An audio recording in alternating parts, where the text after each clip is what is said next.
Olá, queridos irmãos e irmãs, é um prazer estar com vocês mais uma vez.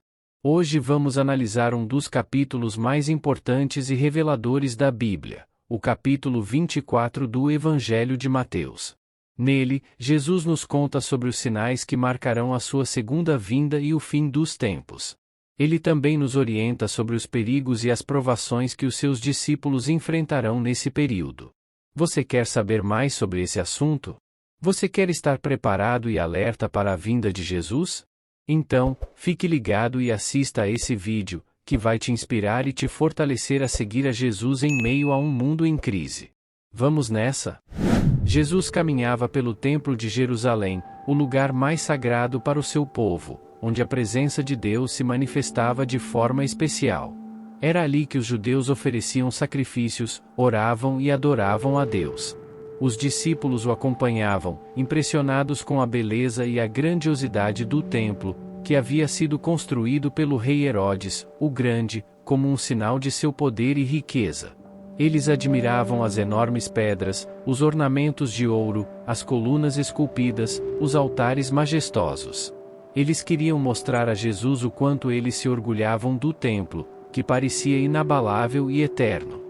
Mas Jesus não se deixou impressionar pela aparência externa do templo. Ele olhou para o templo com tristeza e compaixão, sabendo que aquele lugar estava corrompido pelo pecado, pela hipocrisia, pela injustiça, pela violência. Ele sabia que aquele templo seria destruído em breve, como um juízo de Deus sobre a nação rebelde. Ele se voltou para os discípulos e lhes disse com solenidade: "Não percebeis tudo isto? Em verdade vos digo que não restará aqui pedra sobre pedra que não seja arrasada." Essas palavras caíram como um trovão nos ouvidos dos discípulos, que ficaram assustados e sem entender. Eles não entendiam como aquilo poderia acontecer, como Deus permitiria que o seu templo fosse demolido, como o seu povo seria humilhado e disperso. Eles não sabiam que Jesus estava se referindo não apenas ao templo físico, mas também ao templo espiritual, que ele mesmo era, e que seria crucificado e ressuscitado em breve. Eles não compreendiam que Jesus estava anunciando o fim de uma era e o início de uma nova, na qual o templo de Deus seria o seu próprio corpo, a sua igreja, formada por todos os que nele crescem. Essa profecia de Jesus se cumpriu em breve, quando os romanos cercaram e arrasaram Jerusalém e o seu templo, no ano 70 depois de Cristo. Foi um dia de luto e de dor, de fogo e de sangue, de ruína e de exílio, para os filhos de Israel. Mas Jesus não estava apenas se referindo a esse dia de calamidade. Ele estava também anunciando um dia de maior gravidade, quando haveria uma crise cósmica e escatológica, envolvendo não apenas Jerusalém, mas toda a terra e o céu. Os discípulos, confusos e curiosos com as palavras de Jesus, fazem-lhe 3 perguntas. Dize-nos, quando serão essas coisas, e que sinal haverá da tua vinda e do fim do mundo? Mateus 24, versículo 3.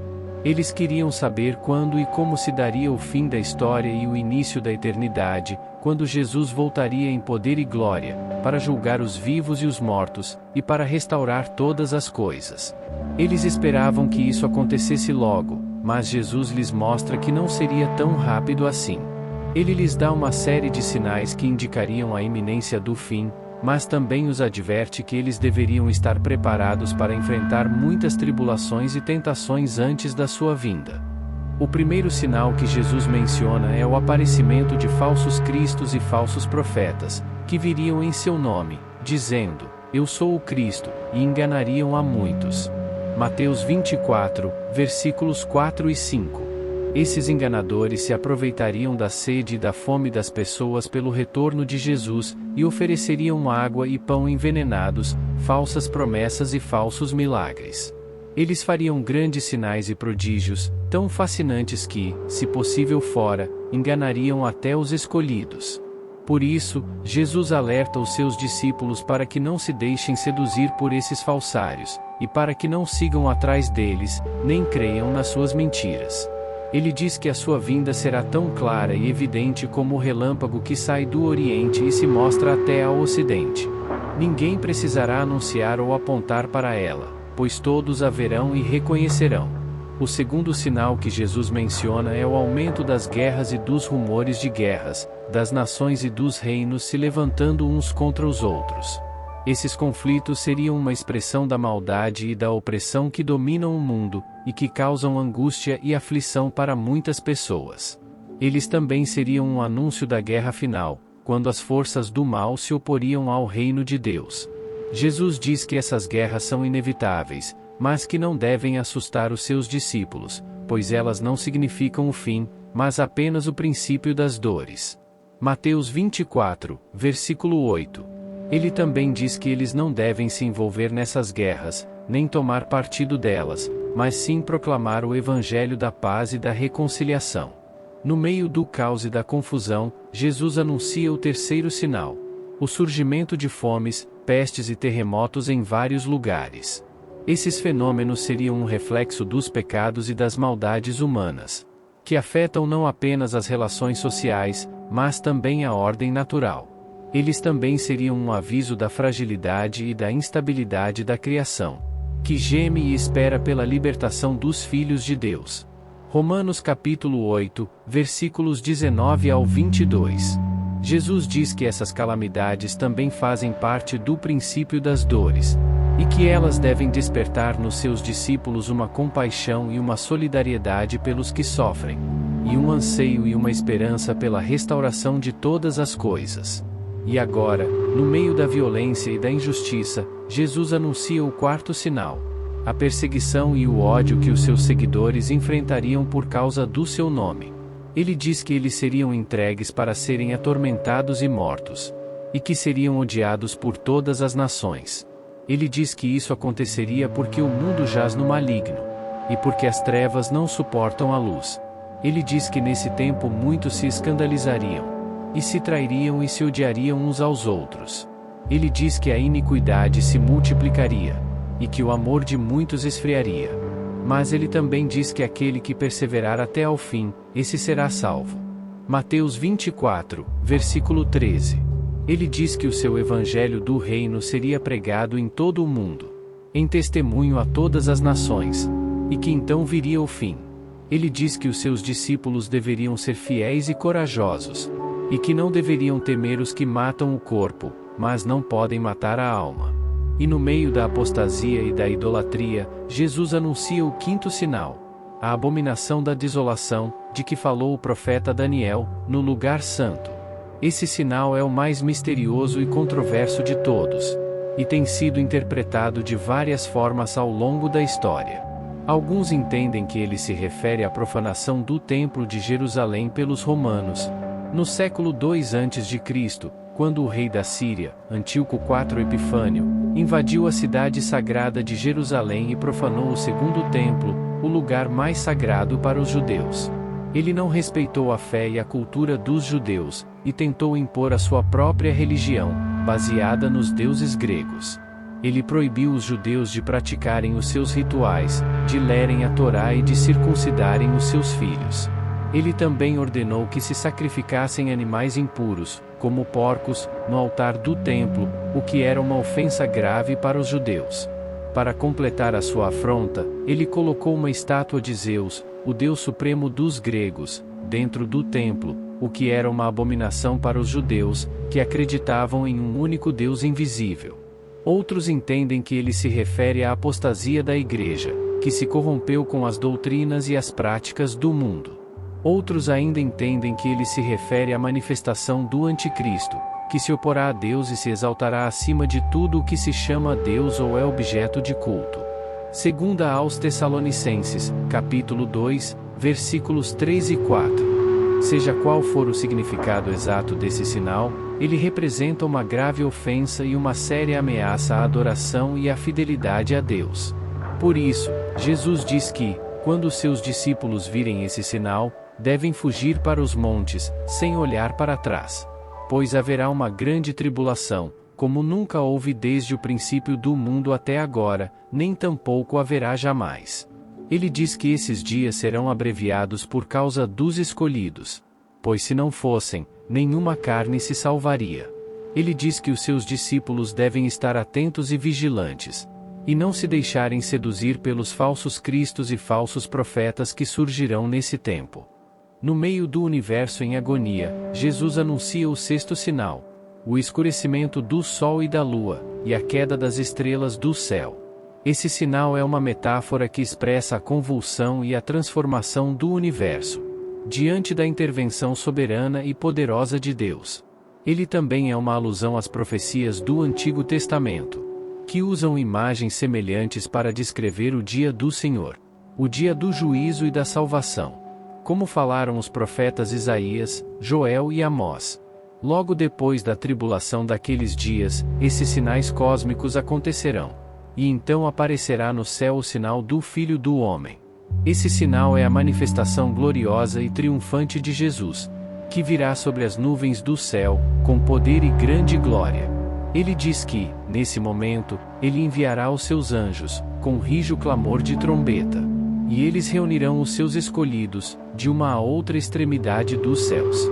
Esse será o momento da ressurreição dos mortos em Cristo, e do arrebatamento dos vivos em Cristo, que se encontrarão com ele nos ares.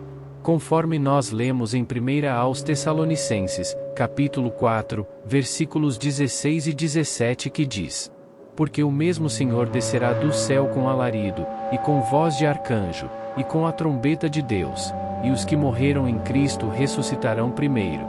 Depois, nós, os que ficarmos vivos, seremos arrebatados juntamente com eles nas nuvens, a encontrar o Senhor nos ares, e assim estaremos sempre com o Senhor. Esse será o momento da consumação da esperança dos que creem em Jesus, e da condenação dos que rejeitam a Jesus. No meio da natureza em renovação, Jesus anuncia o sétimo e último sinal: a parábola da figueira. Aprendei, pois, esta parábola da figueira. Quando já os seus ramos se tornam tenros e brotam folhas, sabeis que está próximo o verão. Igualmente, quando virdes todas essas coisas, sabei que ele está próximo, às portas. Mateus capítulo 24, versículos 32 e 33. Esse sinal é uma parábola que ilustra a certeza e a proximidade do cumprimento das profecias de Jesus. Ele diz que, assim como quando a figueira brota, sabemos que o verão está próximo. Assim também, quando virmos todos esses sinais, saberemos que ele está próximo, às portas. Ele diz que essa geração não passará sem que tudo isso aconteça. Essa afirmação tem gerado muitas interpretações e especulações. Mas o sentido mais provável é que Jesus está se referindo à geração dos que verão o início dos sinais, e que também verão o fim dos sinais. Ele não está fixando uma data ou um prazo para a sua vinda, mas sim garantindo que ela acontecerá dentro de um período determinado e irreversível. Ele diz que o céu e a terra passarão, mas as suas palavras não passarão. Ele diz que a sua palavra é fiel e verdadeira, e que tudo o que ele disse se cumprirá. Jesus termina o seu discurso com uma série de exortações e parábolas, que enfatizam a necessidade de vigilância e preparação para a sua vinda. Ele diz que ninguém sabe o dia e a hora da sua vinda, nem os anjos do céu, nem o Filho, mas unicamente o Pai. Mateus 24, versículo 36. Ele diz que, assim como foi nos dias de Noé, assim será também a vinda do Filho do Homem. Porque naqueles dias, as pessoas viviam despreocupadas e indiferentes, comendo, bebendo, casando e dando-se em casamento, até que veio o dilúvio e as levou a todas. Ele diz que assim também será quando ele vier. 2 estarão no campo, um será levado e outro será deixado. 2 estarão trabalhando num moinho, uma será levada e outra será deixada. Ele nos alerta que devemos vigiar, pois não sabemos em que hora virá o nosso Senhor. Ele ilustra essa vigilância com a parábola do servo fiel e prudente. Em Mateus 24, versículos 45 ao 51, nós lemos: Quem é, pois, o servo fiel e prudente, que o Senhor constituiu sobre a sua casa, para dar o sustento a seu tempo? Bem-aventurado aquele servo que o Senhor, quando vier, achar servindo assim. Em verdade vos digo que o porá sobre todos os seus bens. Porém, se aquele mau servo disser consigo: o meu senhor tarde virá, e começar a espancar os seus conservos, e a comer, e a beber com os bêbados, virá o senhor daquele servo num dia em que o não espera e à hora em que ele não sabe, e separá-lo-á, e destinará a sua parte com os hipócritas. Ali haverá pranto e ranger de dentes. Jesus prossegue o seu ensino com outras parábolas, que reiteram a mesma mensagem. A parábola das 10 virgens, que tinham que estar prontas para a chegada do noivo. A parábola dos talentos, que tinham que ser usados e multiplicados para a prestação de contas ao Senhor. E a parábola das ovelhas e dos bodes, que tinham que demonstrar amor e compaixão pelos mais necessitados. Todas essas parábolas ensinam que devemos estar preparados para a vinda de Jesus, pois ele virá como um rei, como um juiz e como um salvador. Ele recompensará os que o servem, e condenará os que o desprezam. Ele separará os justos dos ímpios, e os introduzirá no seu reino eterno. Jesus nos assegura que ele retornará com majestade e esplendor, e que ele convocará os seus amados de todos os cantos da terra. Amados, perante essas palavras de Jesus, como devemos nos dispor para o seu regresso? Devemos nos iludir pelos falsos ensinos e pelas falsas esperanças deste mundo? Devemos nos resignar com a maldade e a violência que nos rodeiam? Devemos nos abater diante das adversidades e das tribulações que sofremos? Não, queridos, não devemos fazer nada disso. Devemos, sim, nos apegar à verdade e ao favor de Jesus. Nos purificar e nos afastar do pecado e do mal. Nos fortalecer na fé e na confiança de Jesus. Devemos, sim, nos consagrar ao amor e à obra de Jesus. Portanto, meus irmãos e minhas irmãs, não se esqueçam das palavras de Jesus em Mateus 24:42. Vigiai, pois, porque não sabeis a que hora há de vir o vosso Senhor. Que possamos estar sempre prontos e vigilantes para a sua chegada. Que possamos estar sempre felizes e agradecidos pela nossa salvação. Que possamos estar sempre leais e submissos ao seu domínio.